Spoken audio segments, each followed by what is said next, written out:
A gente segue o programa X da Questão, trazendo a análise dos nossos comentaristas sobre a denúncia apresentada contra o pré-candidato à presidência da República, deputado André Janones do Avante, aqui de Minas Gerais, por suposta prática de rachadinha, prática que se encaixa como crime de peculato.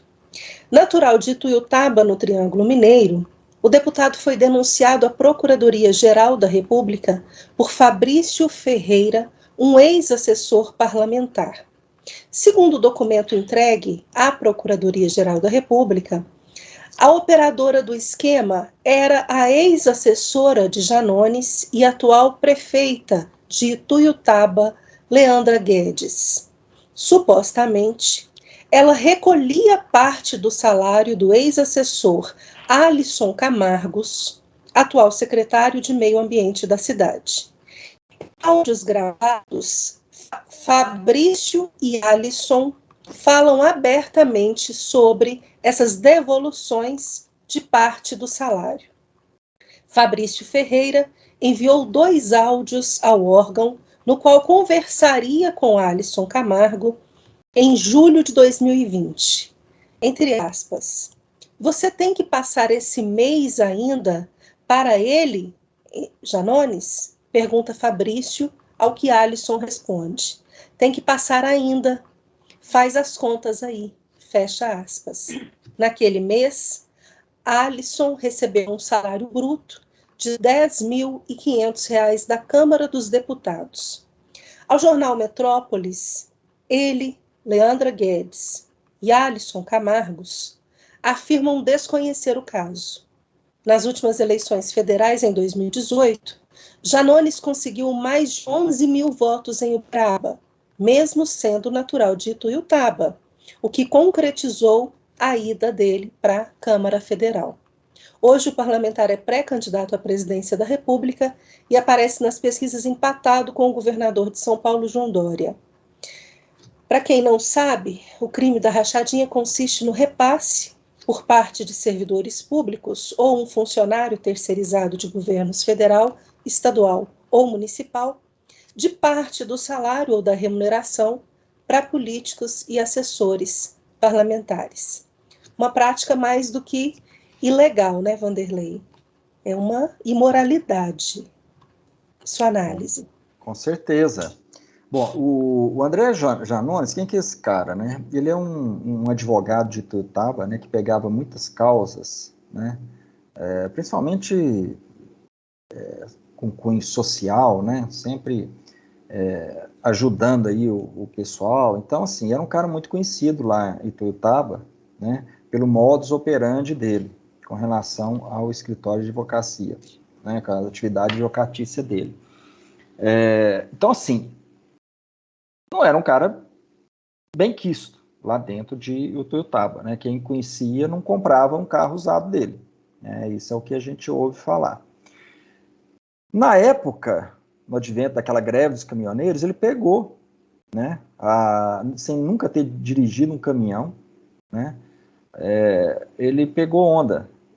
Ele foi para a beira da estrada e gravou vídeo com um caminhoneiro, e naquele modo dele de falar, sempre muito...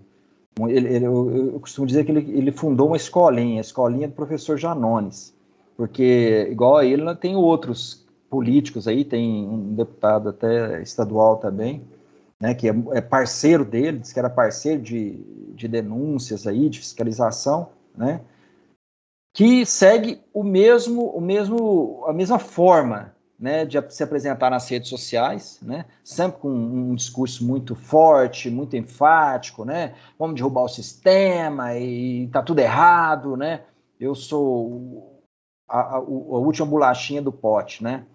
Então, ele ganhou notoriedade com essa questão das greves caminhoneiros, né, eu mesmo aqui, né, eu na época no ativismo político, e eu não conhecia, e eu fui perguntar a um amigo meu que é caminhoneiro, falei, pô, quem que é esse cara, né? Parece que tá batendo esse caminhoneiro, quem que é? Não, o cara não é caminhoneiro, não. Aí que eu descobri, ele cai de tudo, toma cuidado, esse cara aí, um falastrão e tal. Aí eu já fiquei né, esperto, mas eu tive essa oportunidade lá atrás, né, durante a greve, de alguém me falar. Agora, quem não conhece, compra aquilo, compra aquele discurso dele, né? Quando veio a eleição, passou, as redes sociais dele explodiram, né? Ele foi até capa lá, fez parte de uma matéria do El País, né? Como um cara que tinha surgido e tal. Fizeram uma reportagem lá grande com ele. Depois disso, veio a onda do Bolsonaro, né? E aí ele pegou carona mais uma vez, né? Se colocando, todo mundo falou, pô, esse cara defendeu os caminhoneiros, agora tá com o Bolsonaro e tal, e enganou, né? Muita gente. Quem acreditou nele pensando que ele era de direita, ele cometeu um estelionato, né, eleitoral, porque o cara se posiciona como Bolsonaro, que está apoiando, e de repente chega lá e faz esse monte de merda que ele tem feito, né? Foi quase caçado, porque ele chegou lá, chamou todo mundo, os colegas de ladrão, né? A gente sabe que a Câmara dos Deputados, né, o Congresso em si é muito complicado, né? A gente sabe que tem muito cara vagabundo lá que não merece o mínimo de crédito, mas tem pessoas honestas lá também, pessoas que estão dispostas a fazer algo pelo Brasil. São minorias? São, mas você colocar isso todo mundo dentro de um, né, de um local só e falar que todo mundo é ladrão, enfim, né, isso pegou muito mal. Ele foi para o Conselho de Ética, e aí tem uma história, assim, tem uma história muito emblemática, né? Apesar de ele ter votado contra alguns projetos lá do presidente e tal, ele foi para o Conselho de Ética, mas ele tinha até então o direito, que é um direito constitucional, né? Que o STF agora resolveu, né, caçar, tanto é que prendeu um deputado pela opinião dele, né? Ele foi, então, para o Conselho de Ética. E o deputado do Rio de Janeiro, que foi preso pelo STF, votou contra a cassação dele. Porque falou assim, olha, ainda que eu não concorde, ainda que eu acho que ele é um safado, que eu acho que ele é um cara que não merece nenhuma consideração, mas ele é deputado, eu tenho que resguardar o direito dele de estar falando. Então ele falou, quem se sentiu ofendido, que procure os meios lá.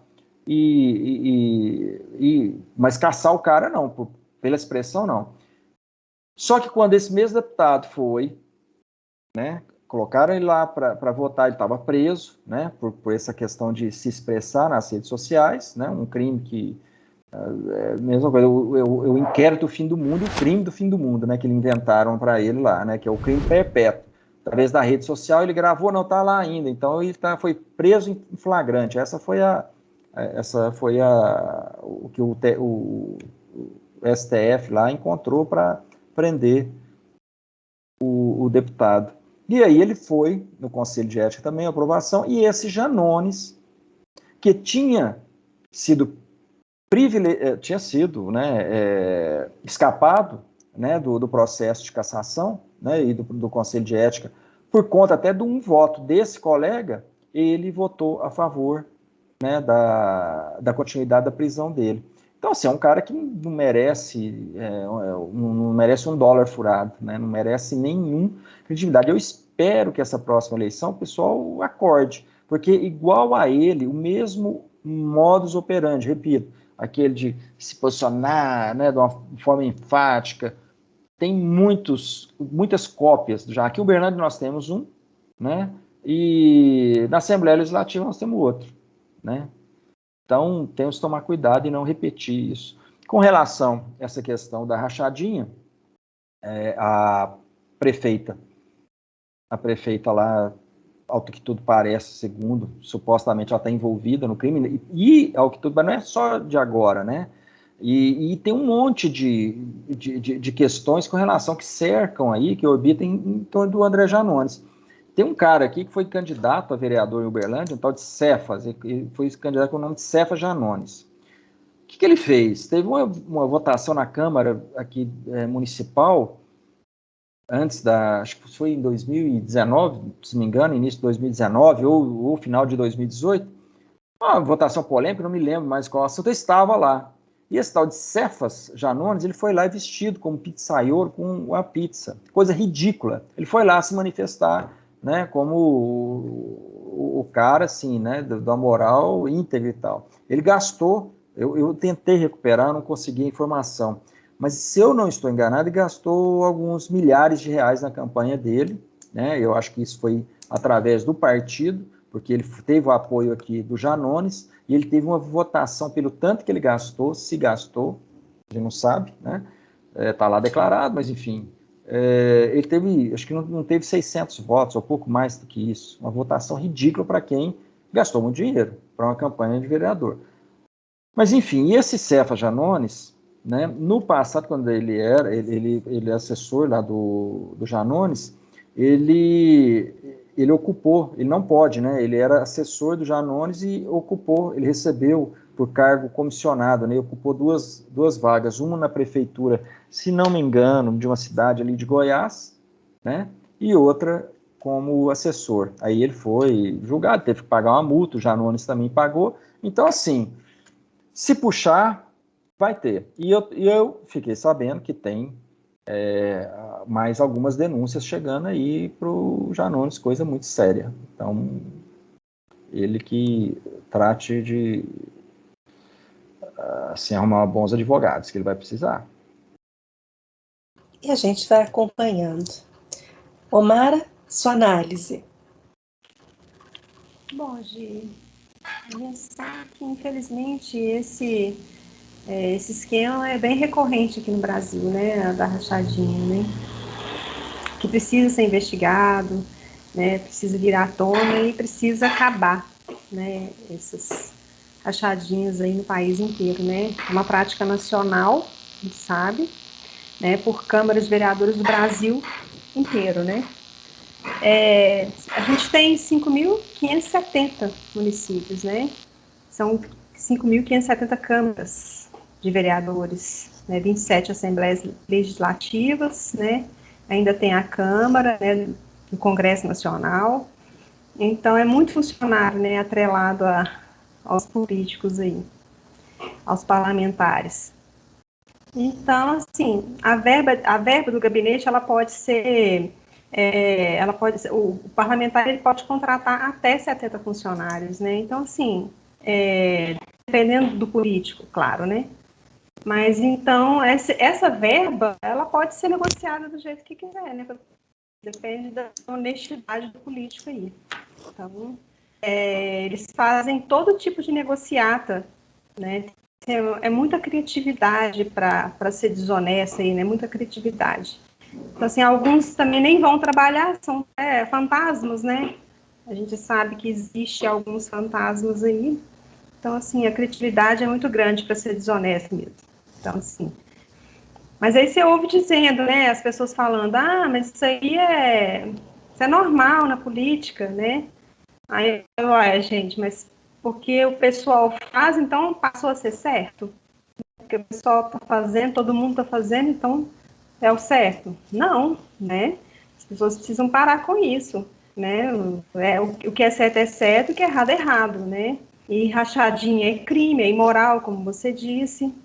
E o Janones, pelo que eu vi, ele era filiado ao PT, né? Então, assim, ele saiu do PT, mas o PT não saiu dele, né?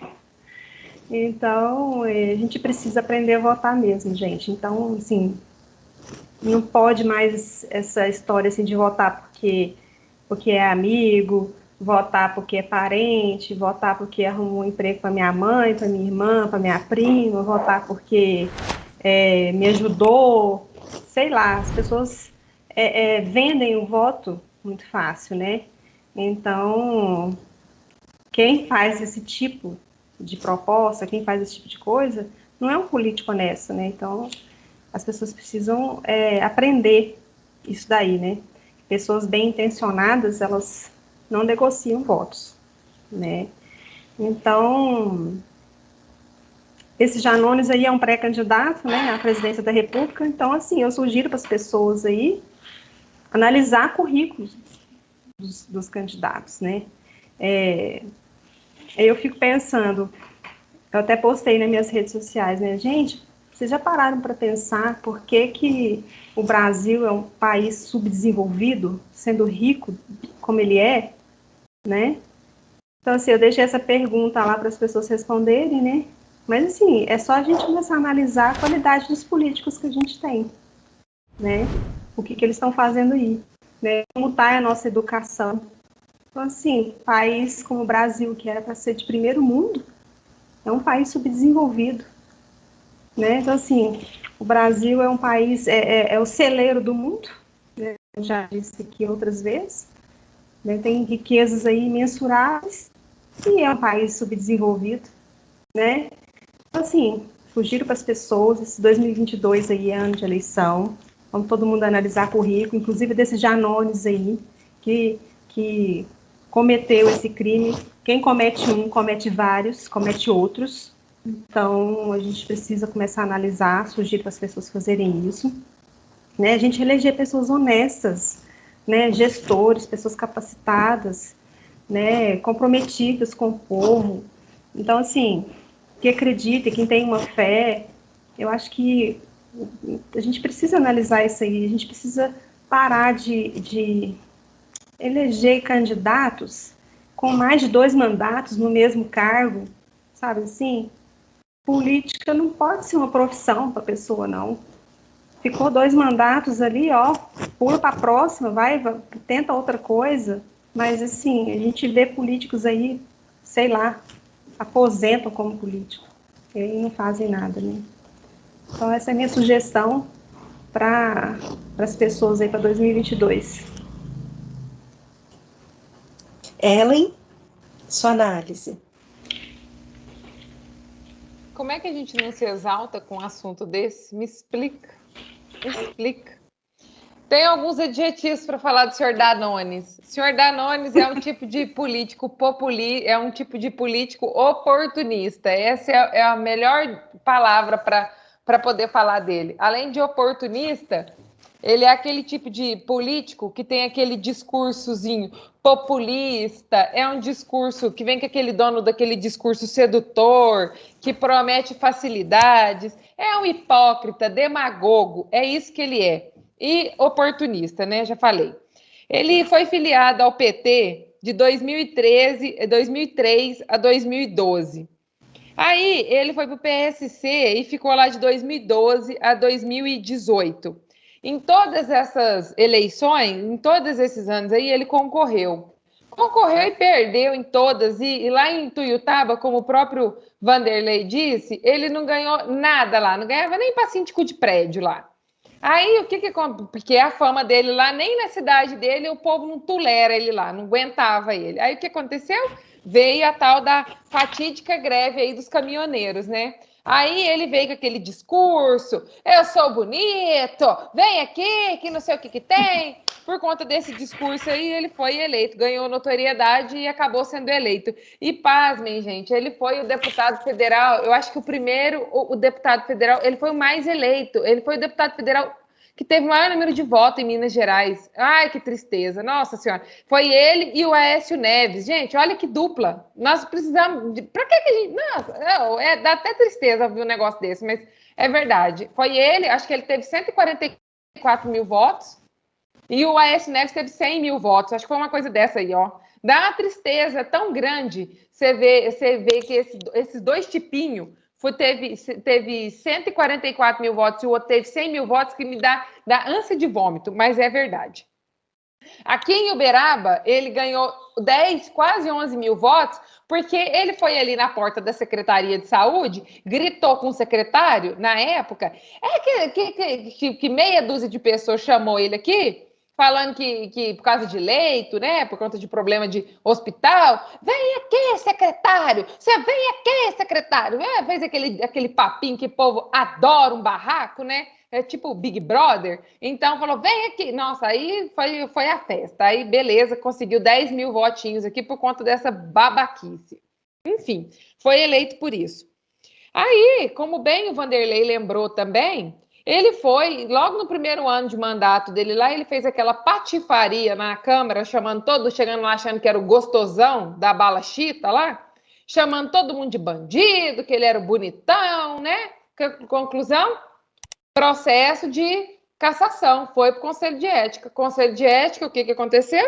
Foi responder ao Conselho de Ética. Aí, o Daniel Silveira, que foi o deputado do Rio de Janeiro, que foi preso pelo cabeça oca lá do STF, que é o Alexandre de Moraes, pegou e falou assim, olha, eu não concordo com o que você fala, não, porque você é um boçal, mas eu não vou, você não vai perder o seu direito porque você fala bobagem, porque bobagem todo mundo fala, né?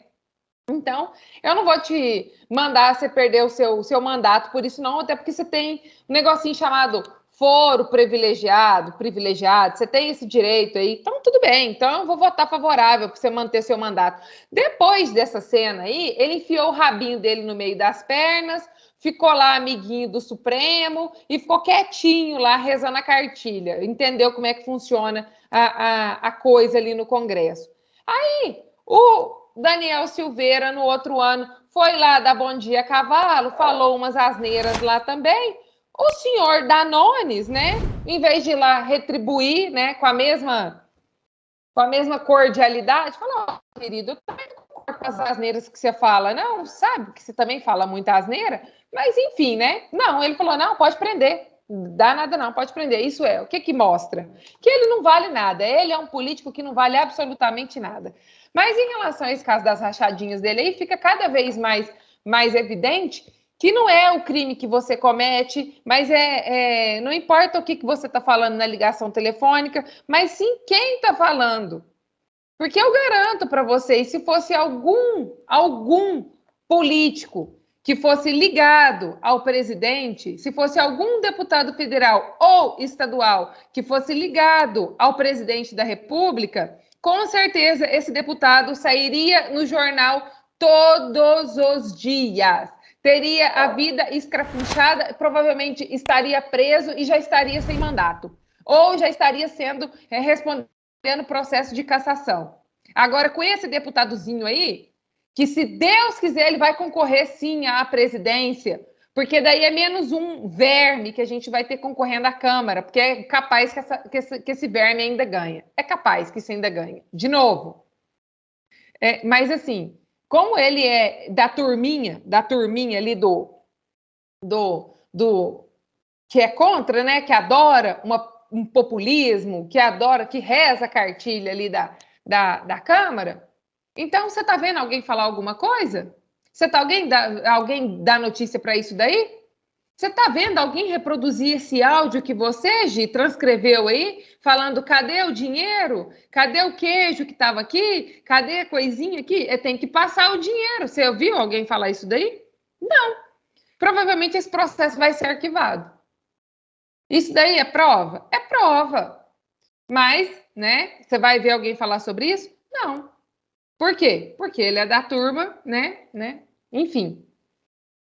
É complicado, mas infelizmente é difícil a gente falar, mas a justiça nesse país, para alguns, funciona dessa maneira. Se você é da turma ali como é que diz o Vanderlei, dos reis, né? Da turma do poderoso chefão lá, você tem suas benesses garantidas. Se você não é dessa turma, aí eles vão te perseguir, aí eles vão te massacrar. Mas então, população, vamos aprender a votar, vamos tirar Janones, vamos tirar Frotas, vamos tirar essas pessoas aí que não merecem o nosso voto, não, porque chega de rato, chega de votar em rato, chega de votar em gente que a gente acha que é gato, mas na verdade é lebre. Chega.